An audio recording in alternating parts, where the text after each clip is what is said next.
बोलिए हृदय सम्राट श्री भोले जी महाराज की जय। माता श्री मंगला जी की जय। बोलिए वृंदावन बिहारी लाल की जय।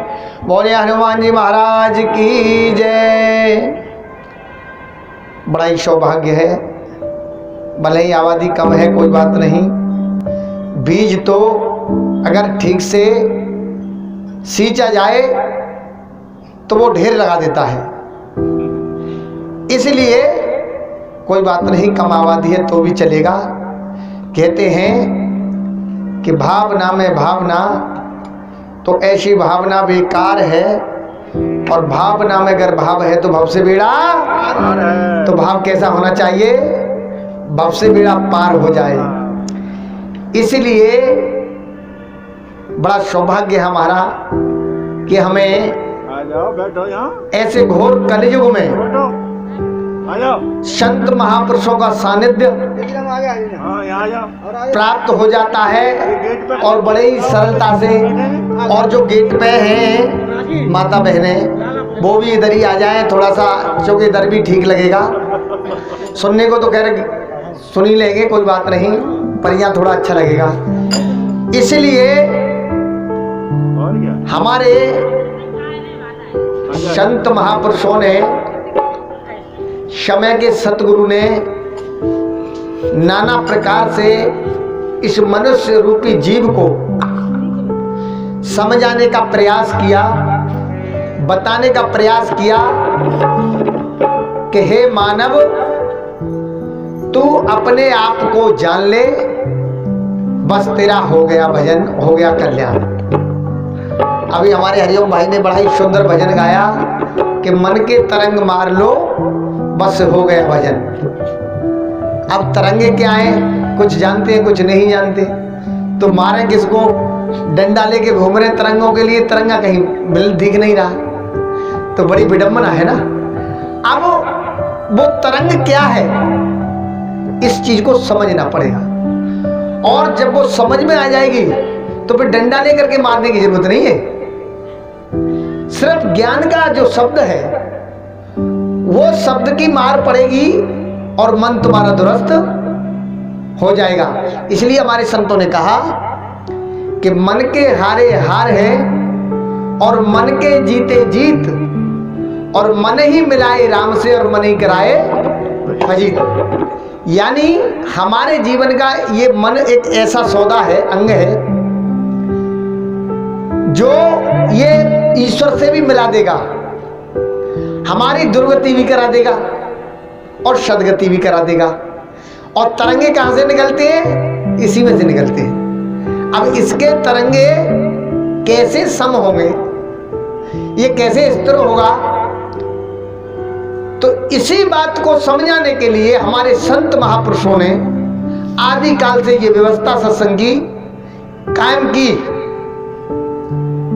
इस समाज की हालत को देखते हुए, जैसा जैसा समय पे समाज पतन की ओर गया, तो इस पतन से ये कैसे बचे,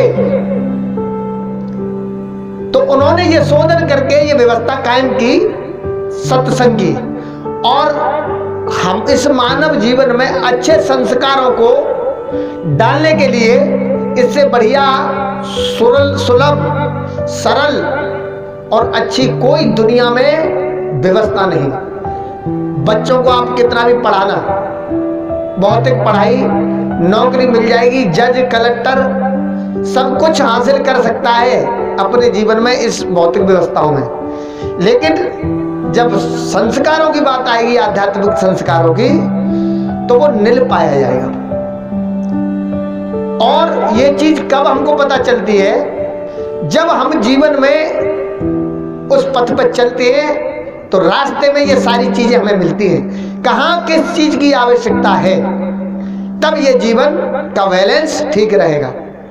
आपने सुना होगा अखबारों में कि एसओ साहब ने फांसी लगा ली, दरोगा ने फांसी लगा ली, किसी एसपी ने फांसी लगाई, उसकी पत्नी ने फांसी लगाई। पैसे की तो कमी होती नहीं इन लोगों के पास, आखिर फांसी क्यों लगाई है? कमी कहां रही? तो कमी जो होती है जब महसूस होता है कि वास्तव में कि हमारे जीवन के दो पहलू हैं। एक भौतिक जीवन और एक आध्यात्मिक जीवन। अगर दोनों जीवन आपने समझे हैं तो आपका बैलेंस है, और अगर एक के पीछे दौड़ लगा रहे हैं तो ये निश्चित है कि आप थकेंगे भी, पटक भी खा सकते हैं, ठोकर भी लगेगी, पैर भी टूट सकता है, बांह टूट सकती है, अटैक हो सकता है, तमाम दुनिया की दुर्घटनाएं पैदा होंगी। कैसे? एक तरफा दौड़ लगाने से। और जब दोनों चीज आपके सामने होंगी, दोनों को समझा होगा, तो आपको दौड़ लगाने की जरूरत नहीं, दौड़ की जगह समझने की जरूरत है। किसकी? समझने की। इसलिए हमारे संतों ने लिख भी दिया कि सुने समझे मुदित मन और मज्जे अति अनुराग, लहे अच्युत चार फल साधु समाज प्रयाग। जब ये इनका संग और सानिध्य हमें मिलता है तो हमारी समझ में जीवन आता है कि जीवन क्या है। खाना कमाना, खाना पीना और सो जाना, ये सब है पशु समाना। क्यों देह मनुज की धारी, हरि भजन कर ले सुखकारी। हमारे संतों ने कह दिया है। खाना पीना तो 84 लाख योनियों में सभी कर रहे हैं, और गृहस्थी भी पाल रहे हैं अपने अपने तरीके से। रहना सहना जैसा भी है, जैसी प्रकृति ने व्यवस्था बनाई है, सभी जीते हैं। लेकिन मनुष्य एक 84 लाख योनियों में ऐसा जीव है जो वो अपना कल्याण कर सकता है। इसीलिए इस चोले की वैल्यू, कद्र और बड़ा माना गया है। बाकी और कोई इसमें विशेष अच्छा ही नहीं है। बाकी तो 84 लाख योनियों में भी ऐसे जीव नहीं करते जो मनुष्य कर रहे हैं आज की तारीख में। वो भी नहीं करते, वो भी मर्यादा का पालन करते हैं। लेकिन मनुष्य एक ऐसा है, लालच में मर्यादा को लांघ जाता है, और जब उसका इन्फेक्शन होता है जीवन में, तब मूल सर को पटकता है, तब उसको याद आती है कि ये मैंने गलत किया। लेकिन कर दिया तो भोगना कौन, उसी को पड़ेगा ना, दूसरा थोड़ी बोले पड़ोसी तो भोग, तेरे भोगने से रहा। इसलिए हमारे संत महापुरुष हमारे बीच में आते हैं एक सत्संग को लेकर के। सत्संग का सीधा सीधा मतलब होता है, बहुत बड़ा विषय नहीं है कि सत्य का साथ हो जाना। लेकिन साथ कब होगा? पहले हमें सत्य को जानना पड़ेगा, सत्य क्या है हमारे जीवन का, और जब हम करेंगे उसका संग। ये छोटी सी युक्ति है, और इस युक्ति को वही संत बताते हैं जिन्होंने अपने आप को जाना है। जान करके कहते हैं जाने ते दे जनाई, और स्वयं स्वयं है जाई। यानी जो जानता है वो अपने जैसा कर लेता है, और जब ही भला होगा। तो 4 लाइन की पंक्ति में हमारे संतों ने बड़ा ही सुंदर भजन इस इंसान के लिए लिखा है कि ये चोले का क्या मतलब है। खाना पीना नहीं, खाना पीना तो होगा ही, ये जीवन है जब तक, और कमाना भी है। कहते हैं बहुत सिंपल बात कि हरि का भजन और पेट का धंधा, जो न करे दोनों वो मूर्ख और। ठीक है, ये बहुत सिंपल बात है। ये दोनों ही करने चाहिए, ये दोनों ही हमारे जीवन के पहलू हैं। और जो एक में लगाए वो दुर्घटनाग्रस्त रहेगा, बच नहीं सकता, दुनिया में कोई बचाने वाला है नहीं। और अगर दोनों हैं उसके साथ तो दुर्घटनाओं से बच जाएगा, और विचार करके हर कार्य करेगा तो उसका फल उसके सामने तुरंत प्रकट होगा। तो आइए 4 लाइन की पंक्ति में इस मानव को जगाने के लिए बड़ा ही सुंदर भजन लिखा है। कहते हैं कि शब्दों की है दुनियादारी और शब्दों का है मेल, शब्दों से बच्चा पास से, हर शब्दों से ही। ये आपके गोद में लग रहा है बेटा, ये हरी भरी फुलवारी है हमारे जीवन की, और सबकी है। बहुत आसक्ति होती है, लेकिन उसके साथ साथ अगर आप अपने आप को जान लेंगे तो फिर देखो जीवन का कमाल। इसी फुलवारी का कमाल देखना फिर आगे चल के कि ये फुलवारी आपकी किस तरह कदर करेगी।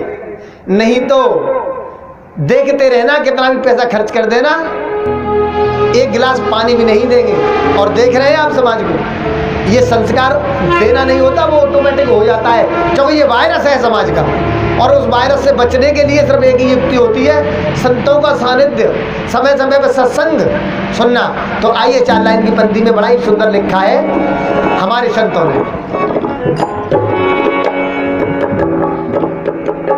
कि चेत चेत नर बाबरे तो बचे तो जाए तो चेत, फिर चेते का होएगो जब चिड़िया चुग गई। एक दिन जाना तो है, आया है सो जाएगा, राजा रंग फकीर, एक सिंहासन चढ़ गया एक बांधा जाए जंजीर। ये सच्चाई है हमारे जीवन की, एक दिन जाना सबको है, इससे कोई बच नहीं सकता।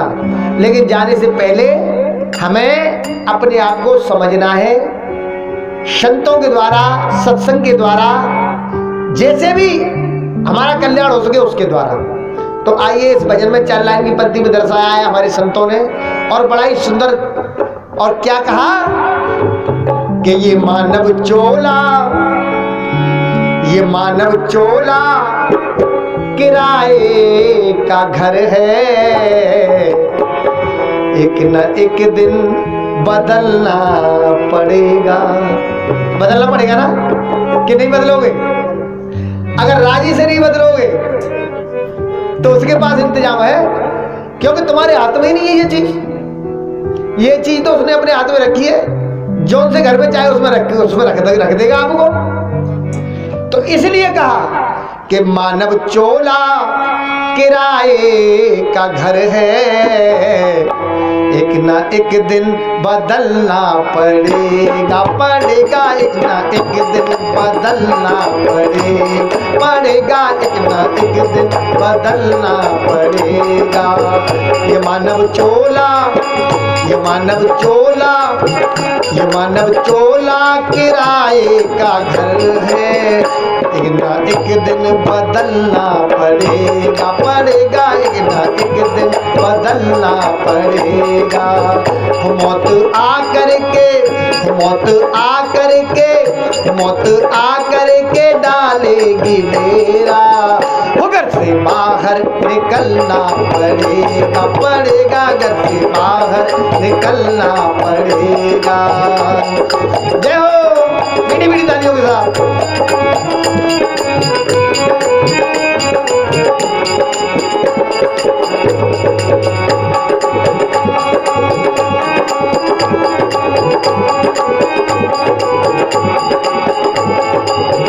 और हर शाम के बाद सुबह होती है, और जब सुबह सुबह कितनी ऊर्जा मिलती है, लेकिन उसी को मिलती है जो जानता है, और जो जानता ही नहीं है तो उसको क्या मिलेगा। इसलिए हमारे संतों ने लिख दिया, शाम के बाद होगा सुबेरा, सुबह में सूरज उगेगा सुनहरा, सुनहरा सुबह में सूरज उगेगा सुनहरा, सुनहरा सुबह में सूरज उगेगा सुनहरा, सुबह में सूरज उगेगा सुनहरा। क्यों? पाँव फूलों पे, पाँव फूलों पे, पाँव फूलों पे रखने से पहले हो तुमको कांटों पे चलना पड़ेगा। पाँव फूलों पे, पाँव फूलों पे रखने से पहले हो तुमको कांटों पे चलना पड़ेगा। ये मानव चोला, ये मानव चोला किराए का घर है, एक ना एक दिन बदलना पड़ेगा, पड़ेगा एक ना एक दिन बदलना पड़ेगा।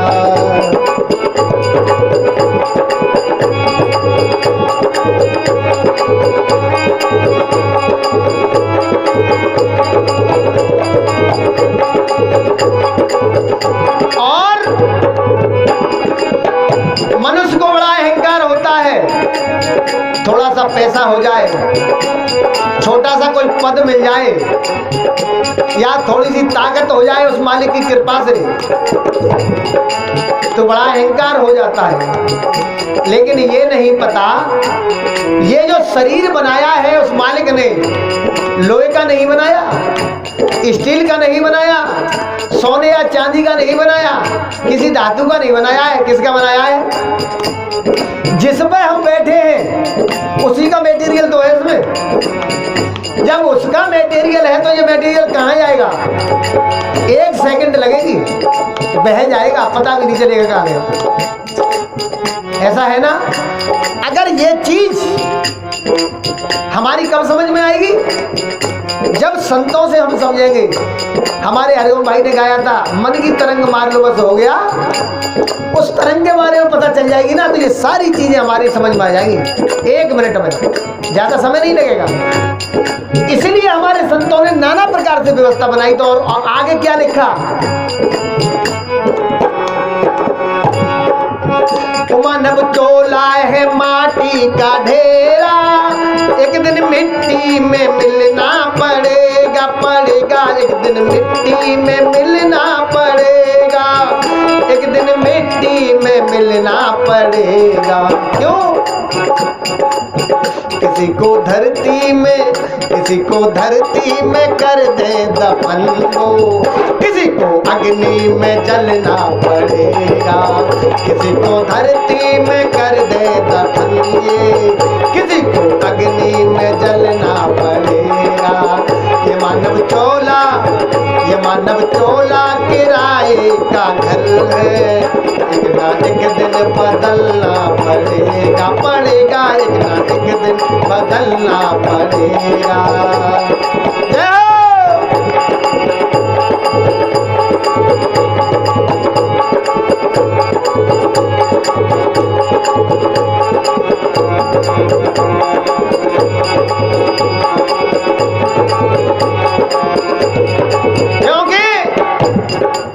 अंत की पंक्ति में बड़ा ही सुंदर लिखा है,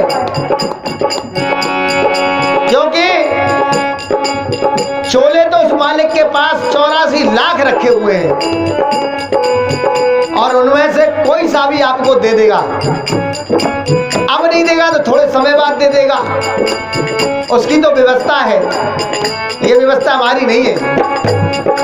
लेकिन ये चोला जो दिया है सबसे सर्वश्रेष्ठ ये इसलिए दिया है कि जब जीव 84 लाख योनियों में भटकते पूरी तरह से मायूस, हताश और अपने आप को भूल जाता है, तो वो मालिक रहम करता है कि कभी किसी का भोजन बनाइए, कभी किसी का भोजन बनाइए, कभी कहीं पे भग रहा है, कभी कहीं पे भज रहा है। इतनी प्रताड़ना मिलती है 84 लाख योनियों में। और आपने ये तो देखा ही होगा, एक के पीछे एक लगा हुआ है। छोटे जीव को बड़ा जीव खाता है ना। मनुष्य एक ऐसा है कि इसके अंकुश में सारे जीव है कि नहीं? सबसे सर्वश्रेष्ठ है। और इसी के अंदर ऐसा विवेक दिया है उस मालिक ने कि ये अपनी हस्ती को जान सकता है, अपने आप को पहचान सकता है, उस मालिक से परिचय कर सकता है अपना। और जैसे ही परिचय होगा तो हम सदगति के रास्ते पे जो हमारा सनातन धर्म है, जिस धर्म की हम दुहाई देते हैं, उसका पता चल जाएगी। वो धर्म का रास्ता हमें मिल जाएगा और धर्म का रास्ता सीधा उस मालिक से मुलाकात करने के लिए जाता है। हमारे जीवन में 2 ही रास्ते हैं, ध्यान रखना, एक धर्म का और एक अधर्म का। और धर्म को हमने जाना नहीं तो हमारे जीवन में रास्ता कौन सा बचता है?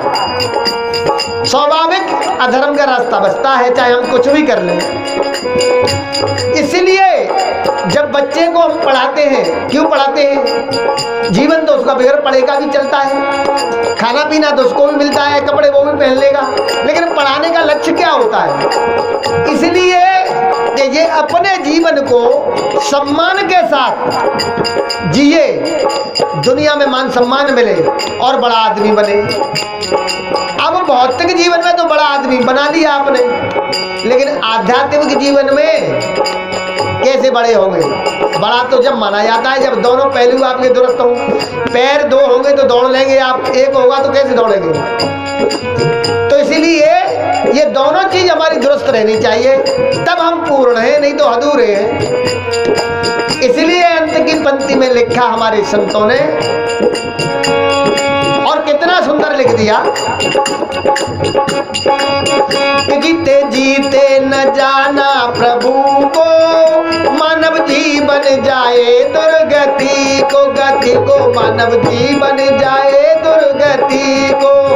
हो जीते जी में न जाना प्रभु को, मानव जीवन जाए दुर्गति को, गति को मानव जीवन जाए दुर्गति को, मानव जीवन जाए दुर्गति को। क्यों? सत कहते हैं सीयल सत्संगी, हो तुम्हें 84 भटकना पड़ेगा।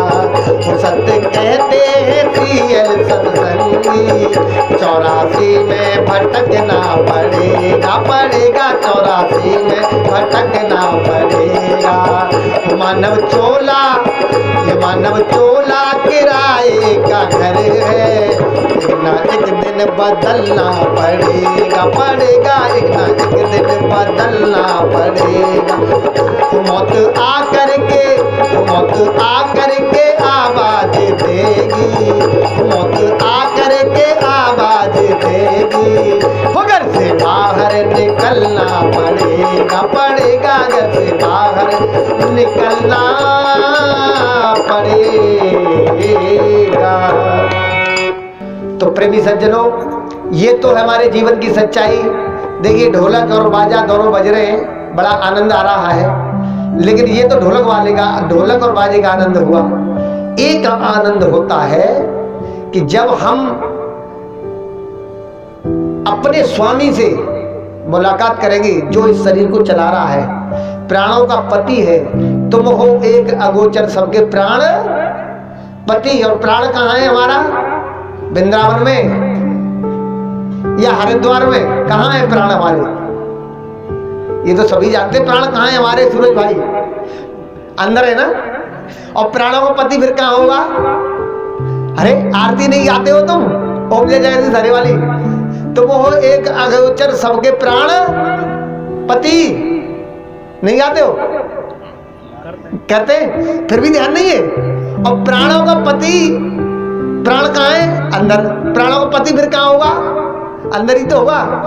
ऐसा है कि वृंदावन में ऐसा तो नहीं है, कुंभ लग रहा है वहां तो नहीं है, लेकिन लोग तो जा रहे हैं ना वही देखने के लिए, उसको जा रहे ना जा रहे।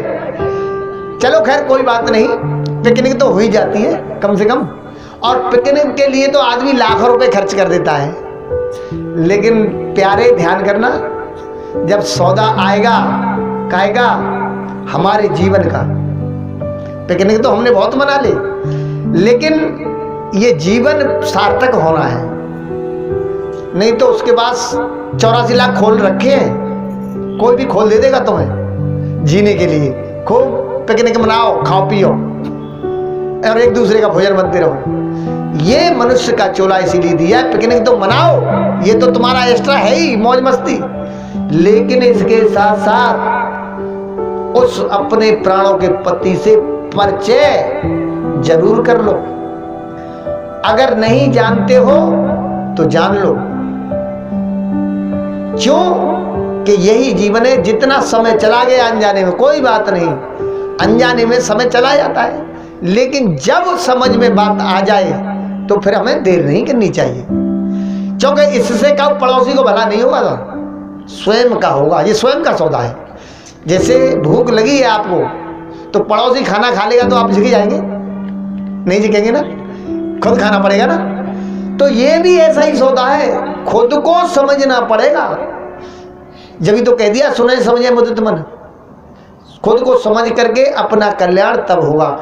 बाकी तुम ये जितना कर रहे हो ना जीवन में, इसके लिए तो ये फुलवारी जो है तुम्हारी, ये तैयार बैठी है। जैसे जैसे बड़ी होगी ना लेने के लिए, अगर तुम राजी से दे दोगे तो ठीक है, नहीं तो फिर ये इंतजाम जानते हैं। चलो वायरस फैला हुआ है, तुमने देखा होगा, है कि नहीं? फिर तुम कहोगे अरे जो इसको इतना पढ़ाया मैंने, इतना पैसा खर्च किया, ये तो एक गिलास पानी की नहीं पूछ रहा है, अपनी पत्नी को लेकर के अलग हो गया और जो लड़ता और खर्चे के लिए, यही कहोगे ना। फिर क्या करोगे आप? सर को पीटोगे, इसके अलावा तुम्हारे पास कुछ है ही नहीं। आज सब कुछ है क्योंकि तुम अपने आप में मुखिया हो। जब मुखिया नहीं रहोगे, जब तो मायूसी को प्राप्त हो जाओगे। और मायूस को कौन पसंद करता है, आप बताइए, करता है क्या?